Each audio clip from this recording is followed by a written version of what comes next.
ভোগদৈ আৰক্ষী চকীৰ ভাৰপ্ৰাপ্ত আৰক্ষী বিষয়া বৰ্ণালী গোহাঁইৰ গাফিলতিৰ বাবে পক্সো এক্টৰ ধাৰাত গোচৰ ৰুজু হোৱা মূল অভিযুক্তয়ো ২৪ ঘণ্টাৰ ভিতৰতেই জামিন লাভ কৰিলে আদালতৰ পৰা। শেহতীয়াকৈ যোৱা ২-৩টা দিনত যোৰহাটৰ আটাইতকৈ চৰ্চিত বিষয়টো হৈছে হোমষ্টে কাণ্ড।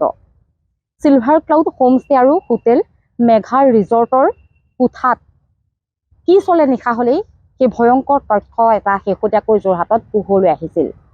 যোৰহাটৰ টিয়ক অঞ্চলৰ দুগৰাকী কিশোৰী সন্ধানহীন হোৱাৰ পাছতেই এই তথ্য পোহৰলৈ আহিছিল আৰু সেই দুগৰাকী কিশোৰীক পাহি গগৈ নামৰ এগৰাকী যুৱতীয়ে কৌশলেৰে যোৰহাট নগৰলৈ আনিছিল আৰু চিলভাৰ ক্লাউড হোমষ্টে আৰু হোটেল মেঘা ৰিজৰ্টত দুজন যুৱকৰ সৈতে নৈশ যাপন কৰিবলৈ সেই দুয়োগৰাকী কিশোৰীকে বাধ্য কৰোৱা হৈছিল। আৰু সন্ধানহীন হোৱা যেতিয়া পৰিয়ালৰ লোকে গোচৰ দিলে তাৰ পাছতে আৰক্ষীয়ে বিষয়টো আগুৱাই নিয়াত এই সমগ্ৰ তথ্যটো পোহৰলৈ আহিছিল। কিশোৰী দুগৰাকীয়ে পৰিয়ালবৰ্গক এটা কথা অৱগত কৰিছে যে পাহি গগৈ নামৰ যুৱতীগৰাকীয়ে তেখেতৰ কোনো বান্ধৱীৰ ঘৰলৈ দুয়োগৰাকী কিশোৰীক যাওঁ বুলি লৈ আহিছিল, কিন্তু সেই দুয়োজন যুৱকৰ সৈতে নৈশ যাপন কৰিবলৈ বাধ্য কৰাইছিল চিলভাৰ ক্লাউড হোমষ্টে আৰু হোটেল মেঘা ৰিজৰ্টত। তাৰ পাছতেই পৰিয়ালবৰ্গই যোৰহাটৰ ভোগদৈ আৰক্ষী চকীত এজাহাৰ দাখিল কৰিলে আৰু আৰক্ষীয়েও খুব ক্ষিপ্ৰতাৰে বিষয়টো আগুৱাই নিছিল। আৰক্ষীয়ে বৰ্তমানলৈকে ৫জনক গ্ৰেপ্তাৰ কৰিছে এই ঘটনাৰ লগত জড়িত। কিন্তু অতি পৰিতাপৰ বিষয় যে ক্ষিপ্ৰতাৰে যিটো বস্তু আৰক্ষীয়ে আগুৱাই নিছিল, বৰ্ণালী গোহাঁই নামৰ এইগৰাকী তদন্তকাৰী বিষয়া তথা ভোগদৈ আৰক্ষী চকীৰ ভাৰপ্ৰাপ্ত আৰক্ষী বিষয়াৰ গাফিলতিৰ বাবে মূল অভিযুক্ত এতিয়া পাহি গগৈয়ে জামিন লাভ কৰিছে আদালতৰ পৰা। আৰু পাহি গগৈয়ে জামিন লাভ কৰাৰ মূল কাৰণটোৱেই হৈছে শেহতীয়াকৈ BNSৰ নিয়ম অনুসৰি এগৰাকী অভিযুক্তক যেতিয়া গ্ৰেপ্তাৰ কৰা হয় তেতিয়া সেই অভিযুক্তগৰাকীক বা অভিযুক্তগৰাকীৰ পৰিয়ালক আৰক্ষীয়ে এটা কথা জনাব লাগিব যে কি গোচৰত তেওঁক গ্ৰেপ্তাৰ কৰা হৈছিল বা কি অপৰাধত সেইগৰাকী ব্যক্তিক গ্ৰেপ্তাৰ কৰা হৈছিল সেই বিষয়ে জনাব লাগিব। কিন্তু এইগৰাকী আৰক্ষী বিষয়াই সেইটোৱেই নকৰিলে, যাৰ বাবে অধিবক্তাই জামিন আবেদন কৰিছিল পাহি গগৈৰ হৈ আৰু পাহি গগৈয়ে ২৪ ঘণ্টাৰ ভিতৰতেই জামিন লাভ কৰিছিল। আৰু আমি অধিবক্তা যোৰহাটৰ জ্যেষ্ঠ অধিবক্তা ৰিণ্টু গোস্বামীৰ লগত এই বিষয়ে কথা যেতিয়া পাতিছিলোঁ, ৰিণ্টু গোস্বামীয়েও এটা কথা কৈছে যে কেৱল মাত্ৰ এইগৰাকী আৰক্ষী বিষয়াৰ ভুলৰ বাবেই পাহি গগৈয়ে জামিন লাভ কৰিলে। পাহি গগৈ ঠিক একেধৰণে ৰিংকু হাজৰিকা আৰু পল্লৱজ্যোতি শইকীয়া যিহেতু বৰ্তমানেও আৰক্ষীৰ জিম্মাত আছে, তেওঁলোকক গ্ৰেপ্তাৰ কৰা হৈছে, কিন্তু সেই দুগৰাকীৰ বিৰুদ্ধেও আৰক্ষীয়ে একেটাই কাম কৰিলে বুলিও জ্যেষ্ঠ অধিবক্তাগৰাকীয়ে উল্লেখ কৰিছে। এইগৰাকী আৰক্ষী বিষয়া বৰ্ণালী গোহাঁইৰ বিৰুদ্ধে বহু অভিযোগ পূৰ্বৰে পৰাই আছে।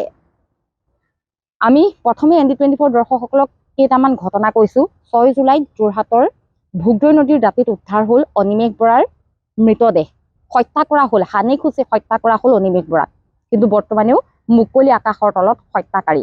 এইগৰাকী আৰক্ষী বিষয়া এইখন আৰক্ষী চকীত ভাৰপ্ৰাপ্ত বিষয়া হৈ থকা অৱস্থাতেই এনে ঘটনা সংঘটিত হ'ল। সেই ঘটনাও কিন্তু কোনো ক্লু বৰ্তমানলৈকে আৰক্ষীয়ে লাভ কৰা নাই। আৰক্ষী চকীৰ সমীপতে এটা পথ দুৰ্ঘটনা সংঘটিত হ'ল। এজন চাইকেল আৰোহীক এখন ক'লা ৰঙৰ স্কৰ্পিঅ' বাহনে উৰুৱাই লৈ গ'ল আৰু সেই ব্যক্তিজন ৰেব নামৰ সেই ব্যক্তিজনৰ থিতাতে মৃত্যু হ'ল। কিন্তু সেই সমগ্ৰ দৃশ্যটো CC কেমেৰাত বন্দী হৈছিল। সেই ক'লা ৰঙৰ স্কৰ্পিঅ' বাহনখন CC কেমেৰাত বন্দী হৈছিল, কিন্তু এইগৰাকী আৰক্ষী বিষয়াই সেই 16 জুনৰ পৰা বৰ্তমানলৈকে সেই বাহনখন বিচাৰিবলৈ সক্ষম নহ'ল। আৰু এনে বহু ঘটনা আছে ভোগদৈ আৰক্ষী চকীৰ অন্তৰ্গত। বহু এলেকাত এতিয়া ড্ৰাগছৰ অবাধ প্ৰচলন হয় বুলিও চৰ্চা চলিছে, কিন্তু এইগৰাকী আৰক্ষী বিষয়াই বৰ্তমানলৈকে সেইসমূহ ৰোধ কৰিবলৈ সক্ষম হোৱা নাই বা সেইসমূহ অপৰাধীক ধৰিবলৈ সক্ষম হোৱা নাই। এতিয়া যদি আমি আৰক্ষীৰ লগত কথা পাতোঁ, আৰক্ষীয়ে এটা কথা উল্লেখ কৰে যে এইগৰাকী বৰ্ণালী গোহাঁইয়ে আইন কানুন জানে। যদিহে এইগৰাকী আৰক্ষী বিষয়াই আইন কানুন সঁচাকৈ জানে, কিয় পক্সো এক্টৰ ধাৰাত গোচৰ ৰুজু হোৱা মূল অভিযুক্তই ২৪ ঘণ্টাৰ পাছতেই জামিন লাভ কৰিলে? এইগৰাকী বৰ্ণালী গোহাঁইৰ কাৰোবাৰ আশীৰ্বাদ পুষ্ট নেকি? যোৰহাটৰ জ্যেষ্ঠ আৰক্ষী বিষয়াৰ মৰম আছে নেকি এইগৰাকী আৰক্ষী বিষয়ালৈ? কিয়নো তেওঁ বাৰম্বাৰ ইটোৰ পাছত সিটো ভুল কৰে, কিন্তু যোৰহাটৰ শীৰ্ষ আৰক্ষী মহলে এইগৰাকী বৰ্ণালী গোহাঁইৰ বিৰুদ্ধে কোনো ধৰণে ব্যৱস্থা গ্ৰহণ নকৰে। আৰু শেহতীয়া যিটো ঘটনা, সেই ঘটনাক লৈ উদ্বেগ প্ৰকাশ কৰিছে অধিবক্তা সমাজে। দুগৰাকী কিশোৰীক বলপূৰ্বকভাৱে যোৰহাট নগৰলৈ অনা হ'ল আৰু বলপূৰ্বকভাৱে তেওঁলোকৰ লগত দুজন যুৱকক নৈশ যাপন কৰিবলৈ বাধ্য কৰোৱা হ'ল। এইটো এটা মাৰাত্মক অপৰাধ, কিশোৰী নিৰ্যাতনৰ দৰে এক ঘটনা। এই কিশোৰী নিৰ্যাতনৰ ঘটনাটো ইমান সহজভাৱে ল'লে ভোগদৈ আৰক্ষীয়ে। এইগৰাকী ভাৰপ্ৰাপ্ত আৰক্ষী বিষয়াই কিয় পাহি গগৈক গ্ৰেপ্তাৰ কৰা হৈছিল সেই বিষয়ে পৰিয়ালবৰ্গক নজনালে, যাৰ বাবে 24 ঘণ্টা নহওঁতেই জামিন লাভ কৰিলে পাহি গগৈয়ে। শেহতীয়াকৈ যোৰহাটত আমি এটা কথা দেখোঁ যে যোৰহাটৰ আৰক্ষী অধীক্ষকৰ কাৰ্যালয়তেই হওক বা যোৰহাটৰ আৰক্ষী ছাউনীতেই হওক, BNSৰ শেহতীয়া যিসমূহ নিয়ম, সেই নিয়মসমূহৰ বিষয়ে বিশেষজ্ঞৰ দ্বাৰা প্ৰশিক্ষণ দিয়া হ'ল। এইগৰাকী আৰক্ষী বিষয়াকো নিশ্চয়ভাৱে প্ৰশিক্ষণ প্ৰদান কৰিছে, কিন্তু এইগৰাকী আৰক্ষী বিষয়াক ইমানকৈ প্ৰশিক্ষণ দিয়াৰ পাছতো তেওঁ সেই সাধাৰণ ভুল কিয় কৰি পেলালে, তাত আচলতে ৰহস্য কি বুজাবুজি তেওঁৰ মাজত হ'ল, সেয়াও কিন্তু আটাইতকৈ লক্ষণীয় বিষয়। যদিহে বৰ্ণালী গোহাঁইৰ লগত পাহি গগৈৰ পৰিয়ালবৰ্গৰ কোনো বুজাবুজিয়ে হোৱা নাছিল, তেতিয়াহ'লে সেই সাধাৰণ ভুলটো কিয় কৰি পেলালে? আৰু অন্য কথাত যদি ক'বলৈ যোৱা হয়, বৰ্ণালী গোহাঁইয়ে নিয়ম কানুন নাজানে বা BNSৰ নিয়মসমূহ তেওঁ শেহতীয়াকৈ অধ্যয়ন কৰা নাই, তেওঁ নাজানে, তেতিয়াহ'লে এইগৰাকী মহিলা আৰক্ষী বিষয়াক ভোগদৈ আৰক্ষী চকীৰ দৰে এটা গুৰুত্বপূৰ্ণ আৰক্ষী চকীত কিয় ভাৰপ্ৰাপ্ত আৰক্ষী বিষয়াৰ দায়িত্ব দিয়া হৈছে? যোৰহাটৰ জ্যেষ্ঠ আৰক্ষী অধীক্ষক চেতাং মিশ্ৰৰ ওপৰত সকলোৰে বিশ্বাস আছে। তেওঁ কেতিয়াও দোষীক প্ৰশ্ৰয় দিয়া নাই। তেওঁ বহু ঘটনা নিজেই সমাধান কৰিছে বা তেওঁৰ তৎপৰতাত বহু দোষীয়ে শাস্তি পাইছে। সেইবাবে এইগৰাকী জ্যেষ্ঠ আৰক্ষী অধীক্ষকে এই কিশোৰী দুগৰাকীক ন্যায় দিয়াৰ ক্ষেত্ৰত এতিয়া ব্যৱস্থা গ্ৰহণ কৰিব বুলি আশাবাদী যোৰহাটবাসীৰ ৰাইজ।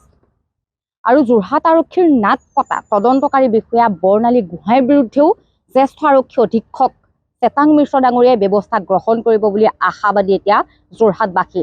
বাৰম্বাৰ এটাৰ পাছত আনটো ভুল এইগৰাকী বৰ্ণালী গোহাঁইয়ে কৰাৰ পাছতো ভোগদৈ আৰক্ষী চকীৰ দৰে এখন গুৰুত্বপূৰ্ণ আৰক্ষী চকীত তেখেতৰ দৰে এগৰাকী বিষয়াক দায়িত্ব দিয়া হ'বনে, আন এগৰাকী দক্ষ বিষয়াক ইয়াত নিয়োগ কৰা হ'ব, তাক লৈও কিন্তু সচেতন মহলৰ চকু থাকিব। আৰু পৰৱৰ্তী সময়ত আচলতে এই ঘটনাই কেনে ৰূপ লয়, এইগৰাকী আৰক্ষী বিষয়াৰ বিৰুদ্ধে জ্যেষ্ঠ আৰক্ষী অধীক্ষকগৰাকীয়ে কেনে ব্যৱস্থা গ্ৰহণ কৰে, সেয়াও কিন্তু লক্ষণীয় হ'ব।